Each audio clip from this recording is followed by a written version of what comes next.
हमें अमीरों का एनक्रोचमेंट तो कभी दिखता नहीं है। वो तो एक तरीके से आपने क्रिमिनलाइज कर दिया है। गरीब होना एक अपराध है हमारे देश में, यही उनकी राजनीति थी। अस्पताल बनाया है क्या सरकारी अस्पताल? उनके बच्चों के पढ़ाई के लिए आपने क्या सरकारी स्कूल खोला या बंद कर दिया कोरोना के नाम पर? ये नमस्कार, आप देख रहे हैं दी कंटाप, मैं हूं प्रफुल्ल। विरोध प्रदर्शन चल रहे हैं और 2014 के बाद से सड़कें खामोश नहीं है। आप आए दिन देखेंगे कि छात्र हो, सोशल एक्टिविस्ट हो या जनता हो, आवाम हो, वो सड़कों पे नज़र आती है। आज भी यहीं एलजी के सड़क पे तमाम लोग यहाँ पे मौजूद हैं, अलग अलग पार्टी से, अलग अलग ऑर्गेनाइजेशन से हैं और इनकी मांग है कि जो दिल्ली में नहीं बल्कि पूरे देश में बुलडोजर तंत्र चल रहे हैं उस पर रोक लगाई जाए। और दिल्ली के एलजी के पास ये ज्ञापन लेके आए थे लोग कि ज्ञापन दें और दिल्ली के जो एलजी हैं लेफ्टिनेंट गवर्नर वो इस पर संज्ञान ले और उसको रोकने की कोशिश करें। खैर, बातचीत करेंगे कि क्या मांग है और क्या इनके नज़रिए से जो हो रहा है वो गलत है या सही है। सरकारी तर्क है कि वो जो हो रहा है वो सही हो रहा है। इलीगल इंक्रोचमेंट हटाने की प्रक्रिया जारी है। तो खैर, आज आप लोग यहाँ पे एलजी हाउस आई हैं। क्या पहला सवाल यही था कि ज्ञापन में क्या क्या मांगे थी, क्या क्या उसमें मांग की गई? देखिए, हमारी महत्वपूर्ण मांग ये थी कि जो डेमोलिशन ड्राइव शुरू किया गया है आज के दिनों में, उस पर रोक लगाया जाए। जो भी डेमोलिशन के ऑर्डर्स हैं उनको रिविज़िट करने की ज़रूरत है। रिविज़िट करने की ज़रूरत के पीछे एक महत्वपूर्ण कारण ये है कि दिल्ली एक बढ़ता हुआ शहर है। यहाँ पे बहुत सालों से लोग बसे हुए हैं और हर दिन एक नया हिस्सा आता है दिल्ली में रोज़गार ढूंढते हुए और यहाँ पे बस जाता है। तो एक ऐसा शहर जो कंटिन्यूसली ग्रोइंग शहर है, उसमें स्लम डेवलपमेंट, उसमें हाउसिंग, अर्बन प्लानिंग की बहुत ज़रूरत है और हर सरकार को उसको केंद्र में रखना चाहिए। लेकिन हमें क्या देखने को मिल रहा है कि लगातार अलग अलग सरकारें, जो चाहे वो केंद्र सरकार हो या दिल्ली का खुद का राज्य सरकार हो, इस चीज़ को बार बार नज़रअंदाज करता है कि एक बढ़ते हुए शहर के हाउसिंग क्राइसिस को कैसे सॉल्व किया जाए। तो हम नए लोगों के लिए मकान बने, जो कॉलोनीज़ हैं उनको रेगुलराइज करने की ज़रूरत, उनको रेगुलराइज करें, प्रॉपर स्लम डेवलपमेंट करें, उन पे हमारा ध्यान जाता नहीं है। हम सीधा बस गरीब लोगों के मकान और उनके दुकानों को देखकर, इंक्रोचमेंट देखकर उनका घर तोड़ते हैं। आप मुझे बताइए, आप 2014 से बात शुरू किए, 2014 से लेकर आज तक 2022 तक इतने डेमोलिशन ड्राइव्स हुए हैं, लेकिन उनका 99% जो टारगेट रहा है वो गरीब बस्तियाँ रही हैं, गरीब इलाके रहे हैं। तो हमें अमीरों का एनक्रोचमेंट तो कभी दिखता नहीं है। जो सैनिक फार्म्स की तरफ हो या छतरपुर की तरफ जो फार्म हाउसेस हैं, उनका एनक्रोचमेंट तो दिखता नहीं। आप हमेशा गरीबों के एनक्रोचमेंट को देखकर उस पर सख्त से सख्त एक्शन लेते हैं। तो हमारी महत्वपूर्ण डिमांड है डेमोलिशन ड्राइव को रोका जाए, रिव्यू किया जाए, ठीक है। और दूसरा हमारा ये एक बहुत बड़ा कंसर्न है कि जो हाल फिलहाल में जहांगीरपुरी हो या शाहीन बाग में जो डेमोलिशंस हुए हैं, वो तो एक सांप्रदायिक रंग भी दिखाता है। जो रूलिंग पार्टियां हैं, जो रूलिंग केंद्र सरकार है, वो हिंदू समुदाय को एक तरफ पोलराइज करना चाहता है और मुस्लिम समुदाय को एक तरफ डिफेंसिव में लाना चाहता है। इसलिए आप चुन कर उन इलाकों में डेमोलिशन चला रहे हैं जहाँ पे एक बड़ा हिस्सा मुस्लिम समुदाय रहता है। जैसे कई सवाल आपने मेरे जहन में आ गए आपकी बातों से कि एक तरफ तो सुप्रीम कोर्ट का भी आदेश आता है पुनर्वास के लिए, बुलडोजर तंत्र को रोकने के लिए, और उससे पहले भी कई एक एक्ट बन चुका है। लेकिन सवाल ये है बीजेपी का या जो एमसीडी के मेयर है उनका कि आप बाहर से आ रहे हैं, ठीक है, आ रहे हैं, आपकी रहने की व्यवस्था कराएंगे, लेकिन आप सरकारी करा दीजिए ना, सरकारी जमीन पे कब्जा मत कीजिए ना। बहुत बार जो लोग इस तरीके से डेमोलिशन ड्राइव को चलाते हैं, उसको लेजिटिमाइज करते हैं, वो कहते हैं कि हम उनको कहीं और अकोमोडेशन दे रहे हैं। इतने सालों से तो आपने दिया नहीं। बहुत सारे लोगों का जब घर तोड़ रहे हैं, 25-30 साल से दिल्ली में रह रहे हैं, 25-30 साल के लिए आपने उनके लिए क्या किया? आपने बहुत बार कोई ऑल्टरनेटिव तो ना रैन बसेरा बनता है या अलग-अलग रैन बसेरा। आपको पता है हम कितनी लोगों की बात कर रहे हैं? इस शहर में कितने लोग हैं जो यहाँ पे काम करने आते हैं, यहाँ पे मेहनत करते हैं, वो किसी रैन बसेरे में नहीं रह सकते हैं। और संख्या क्या है आपकी रैन बसेरों की? और लोग घर मांग रहे हैं, कोई रैन बसेरा नहीं। मजदूर वर्ग है और दूसरा ये जो इलीगल ड्राइव जो जिस इलाकों को टारगेट किया जा रहा है, वहाँ ये कहा जा रहा है कि बांग्लादेशी घुसपैठी हैं और रोहिंग्या वाले हैं। यही तो उनकी सांप्रदायिक राजनीति है। मेयर की सांप्रदायिक राजनीति है, केंद्र सरकार की सांप्रदायिक राजनीति है कि आप दुश्मन जिस तरीके से लोगों का बनाते हैं। अगर मैं मान भी लूँ कि अगर 1% भी रोहिंग्या बांग्लादेशी हैं, आप जाके देखिए तो वो क्या काम कर रहे हैं। कोई रिक्शा पुलर है, किसी की छोटी रेहड़ी है, कोई कंस्ट्रक्शन में 5,000 रुपये के लिए काम करता है, कोई किसी फैक्ट्री में 8,000 रुपये के लिए काम कर रहा है। ये लोग आपके दुश्मन हैं। ये इतनी गरीबी में रहते हैं, एक कमरे के मकान में 2,000-3,000 रुपये का किराया दे के रहते हैं। ये आपके दुश्मन है, देश के और के मुद्दे नहीं हैं। गरीबी को तो एक तरीके से आपने क्रिमिनलाइज कर दिया है। गरीब होना एक अपराध है हमारे देश में, यही उनकी राजनीति दिखाती है। और खड़ा किया कि जहाँ पे जहांगीरपुरी हो सकता है, क्योंकि नाम नहीं लिया, लेकिन जहांगीरपुरी की तरफ इशारा था कि कुछ लोगों के घरों पे बुलडोजर चला दिए जाते हैं माहौल ख़राब करने की, और या सांप्रदायिक रंग दिया जाता है। लेकिन सवाल ये था उस दिन भी यही कि आप पत्थर चलाते रहे, आप किसी के या तो आप थे या तो मैं थी वहाँ पे देखने के पत्थर किसने चलाए, किसने शुरू किया। मैं आपसे पूछना चाहती हूँ, आप एक दंगा फसादी माहौल पहले से क्रिएट करते हैं त्योहारों के दिन आप जानबूझ के एक दंगा फसादी माहौल पहले से क्रिएट करते हैं और फिर इस तरीके का वायलेंस होता है। ठीक है, जिम्मेदारी किसकी होती है? जो पहले से ये तैयारी करके ये माहौल बिठा चुका है कि इस त्योहार के दिन इस तरीके से हम प्लान चलाएंगे। तो ये बहुत सारे सवाल उठते हैं कि आपको जो हमारी महत्वपूर्ण बड़ी पार्टियां हैं जो इस किस्म की राजनीति को आगे बढ़ावा दे रही हैं, उनको पता है कि एक गरीब मुस्लिम और एक गरीब हिंदू के बीच में एकता बन सकती है।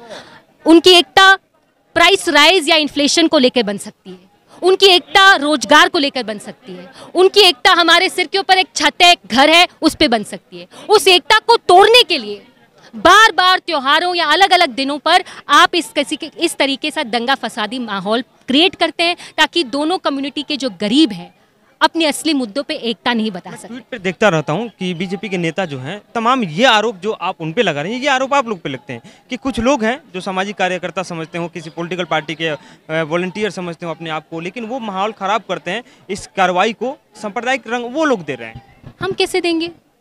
हम तो कह रहे हैं कि डेमोलिशन रोको। डेमोलिशन करा कौन रहा है? डेमोलिशन तो करा रहे हैं, तो अवैध कब्जा, अवैध निर्माण हटाया जा रहा है। डेमोलिशन करा कौन रहा है? डेमोलिशन जन आंदोलन या जन संगठन तो करा नहीं रहा है।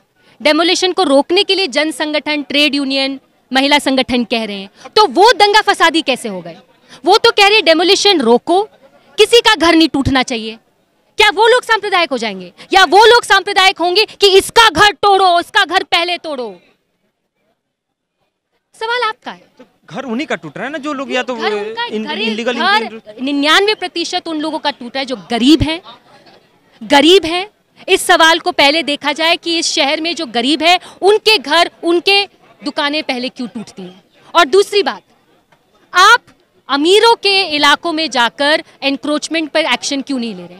ये तो कल रिहायशी इलाकों में आपको सीलमपुर, आपको जहांगीरपुरी, ठीक है, और वो भी राइट के बाद के आपको समय मिला बुलडोजर भेजने का। चीजें कनेक्ट नहीं की जा सकती हैं। हम तो कनेक्शन देख रहे हैं, क्योंकि देखिए जनता बेवकूफ नहीं है, जनता भी चीजें जोड़ के देखता है। तो ये कोई इनोसेंट एक्शन नहीं है जो आप करके शहर को और सुंदर बनाने के लिए या शहर में लॉ ऑर्डर करना। लॉ ऑर्डर तो आप पहले से खराब कर रखे हैं। सुंदर बनाने मैं दंगा फसाद कराते हैं आप। ट्वीट देखा था, जो बीजेपी के प्रवक्ता हैं, बहुत अच्छे प्रवक्ता हैं, उन्होंने कहा था कि जो ये बुलडोजर ड्राइव चल जा रहे हैं वो दिल्ली को सुंदर और एक बेहतरीन जीवन जीने की तरीका। दिल्ली को सुंदर बेहतरीन का मतलब इन लोगों का ये होता है कि बड़े बड़े मॉल खड़े हो जाएं, बड़े बड़े फैक्ट्रियां खड़ी हो जाएं, लेकिन उन मॉल में मेहनत करने वाले जो गरीब लोग हैं, उन फैक्ट्रियों में मेहनत करने वाले जो गरीब मजदूर हैं, उनका घर कहाँ बनेगा? वो कहाँ रहेंगे? उनके लिए आपने अस्पताल बनाया है क्या? सरकारी अस्पताल उनके बच्चों के पढ़ाई के लिए आपने क्या सरकारी स्कूल खोला या बंद कर दिया कोरोना के नाम पर?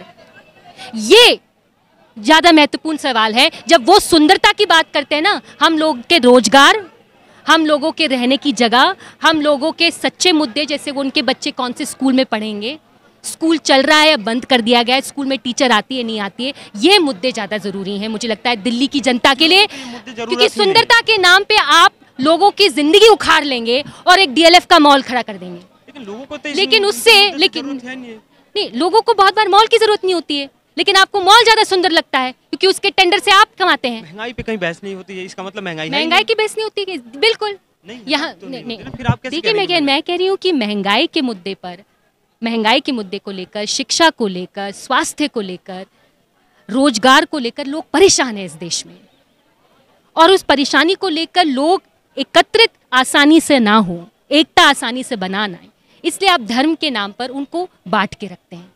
यानी आपकी राजनीति है। आपका कहना है कि मुद्दों को डाइवर्ट किया जा रहा है। ये डाइवर्ट किया जा रहा है और इसलिए लोग आगे आकर लड़ रहे हैं लोग, मतलब मैं कह रही हूँ मजदूर वर्ग के जो ट्रेड यूनियंस हैं, महिला संगठन है, हम इस चाल को समझ रहे हैं। हम अलग अलग इलाकों में जाकर लोगों को लामबंद कर रहे हैं कि देखो दंगा फसाद में मत फंसो, ठीक है। ये सवालों को लेकर हमारा कोई फ़ायदा नहीं, हमारा फ़ायदा ये है कि हमारा शिक्षा, हमारा रोजगार, हमारे रहने की जगह। तो इन चीज़ों पे साथ आओ, इन चीज़ों के साथ खड़े रहो। डेमोलिशन को रोकना चाहिए, डेमोलिशन पे रिव्यू होना चाहिए। एक सोशल आर्मी कह सकते हैं जो खड़ी की गई है कि जैसे कहा जाता है कि आप लोग कोई आंदोलन चले, सामाजिक कार्यकर्ता हो या आवाम हो, तो उसमें ये एंगल दिखा जाता है कि ये वो लोग हैं जिनकी रोजी रोटी सड़कों पे उतर के चल रही है, मुद्दों को पोलराइज करके चल रही है। तो ये क्या सही है या?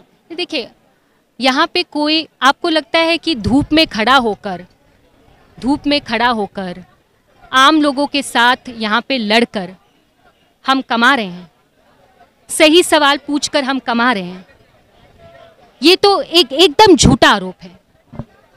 लोग लड़ते हैं बहुत बार अपने संगठनों के या लीडर के बिना भी लड़ते हैं, सड़क पे आते हैं। आपको लगता है कि बहुत बार जब यहाँ पे अलग अलग जगह पे बुलडोज़र पहुँचा है तो वहाँ पे हमेशा कोई बड़ा नेता आके खड़ा होता है?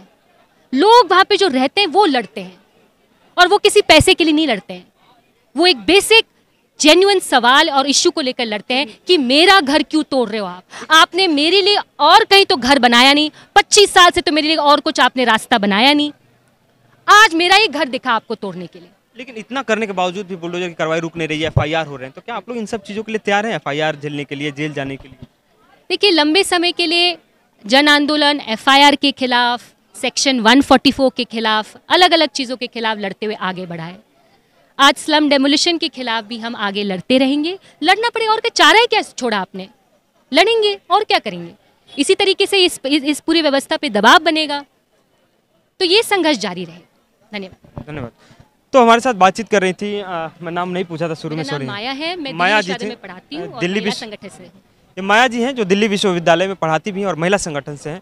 तो खैर बातचीत ये रहा कि बुलडोजर तंत्र के खिलाफ ये प्रदर्शन है कि देश में जो बुलडोजर चलाए जा रहे हैं, लेकिन ये इनका कहना है कि मुद्दों को डाइवर्ट किया जा रहा है, क्योंकि महंगाई पे बात नहीं हो रही है। ये हकीकत है कि महंगाई, बेरोजगारी, आपको शिक्षा पे कहीं भी कोई डिबेट डिस्कशन नहीं मिलेंगे। बस सामाजिक कार्यकर्ता हो, टीचर हो, प्रोफेसर हो, स्टूडेंट हो, वहीं सड़कों पे आपको नजर आएंगे जो इन सब मुद्दों से सवाल जवाब पूछते या दो चार होते नजर आते हैं। खैर अब देखिए कि LG साहब के पास ज्ञापन लेके आया गया है कि दिल्ली में जो बुलडोजर ड्राइव चल रहे हैं उसको बंद करने की आप कोशिश कीजिए, बंद कीजिए, उस पर रोक लगाइए। अब क्या होता है, सुप्रीम कोर्ट में भी ये मामला गया था, वहाँ भी सुनवाई से इनकार कर दिया गया है क्योंकि मामला शाहीन बाग का था। तो खैर अब देखते रहिए कि देश में क्या क्या होता है, कहाँ कहाँ बुलडोजर चलाए जाते हैं, कहाँ बंद किए जाते हैं, या बुलडोजर तंत्र को ही एक नया कानून, एक नया विधान मान लिया जाएगा। जो भी अपडेट होगा हम आपके साथ शेयर करेंगे।